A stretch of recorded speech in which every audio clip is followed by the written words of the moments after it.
Hi மக்களே, எல்லாருக்கும் வணக்கம். நான் தான் உங்கள் விஜய் டிவி புகழ் பேசுகிறேன். அதாவது பார்த்தீங்கன்னாக்கா இப்போ நான் எங்கே நின்று பேசிகிட்டு இருக்கேன்னு உங்களுக்கே நல்லாவே தெரியும். குக் வித் கோமாளி அந்த செட்டில் தான் இருக்கும். ஸோ வந்து ஃபஸ்ட் டைம் வந்து ரொம்ப நாளுக்கு அப்புறம் இப்போ வரோம். வாங்க செட்டு எப்படி இருக்குது, என்னென்னலாம் இருக்குன்ற உள்ளே போய் பார்ப்போம் வாங்க.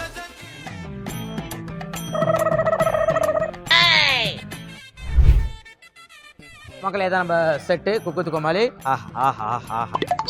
நல்லா புதுசாக அழகாக செமையாக ஷைனிங்காக இருக்கே. நம்ம வந்து எப்பயுமே குக் வித் கோமாளியில் வந்து பார்த்திங்கன்னா சுத்தம் தான் முக்கியம். ஸோ சுத்தம் தான் சோறு போடும். ஸோ அந்த செட்டே வந்து ஒரு பிரம்மாண்டமாக வேறு லெவலில் இருக்காங்க. செட்டை பார்த்தீங்களா எவ்வளோ பிரம்மாண்டமாக பண்ணியிருக்காங்க.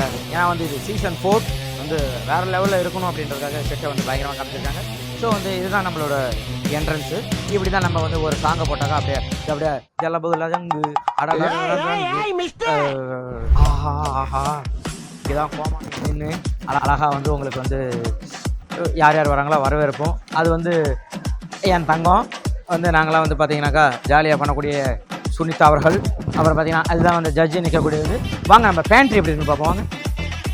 ஆஹா படையப்பா படத்தில்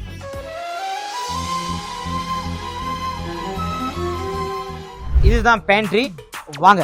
என்னங்க இது சைடில் இந்த பிளேட்டு கிளிக்லாம் ஆஹா ஏதோ பஃபேக்கு வந்த மாதிரி இருக்கு. ஆஹா எல்லாமே இங்கே இருக்குது. இது கத்தி. நம்ம இப்போ இங்கே வேணாம், இதை சுற்றி போவாங்க. ஜோக் இல்லை தேங்காய். ஆஹா எல்லாமே இப்படி சூப்பராக வச்சுட்டாங்களே. ஆனால் இந்த ஃப்ரிட்ஜ் மட்டும் அப்படியே இருக்கும். வாங்க.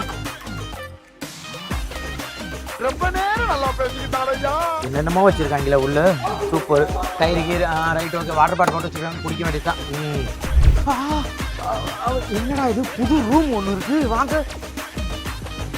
அண்டா கசம்.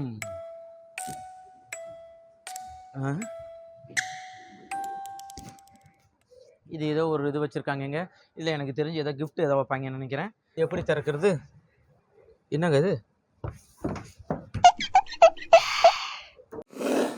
ஸோ வந்து இதோட புதுசாக ஏதோ ட்ரை பண்ணலாம்னு சொல்லிட்டு ரூமில் கிஃப்ட்லாம் வச்சுருக்காங்க. கண்டிப்பாக கிஃப்ட் தருவாங்கன்னு நினைக்கிறேன். அதாவது பார்த்தீங்கன்னா இந்த இடத்துல தான் வந்து எல்லாருமே வந்து என்ட்ரி கொடுத்து நம்ம ரக்ஷன் நிற்கிறது எல்லாமே ஜாலியாக கூட்டி இங்கே தான் டேஸ்டிங் நடக்கக்கூடிய ஒரு இடம். அது இல்லாமல் இப்போ வந்து புது கோமாளிஸ்லாம் வேறு வந்திருக்காங்க.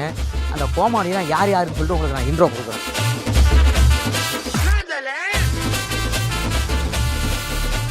வர ஜனவரி 28 குக் வித் கோமாளி சனிக்கிழமை மறந்துடாமல் பாருங்கள்.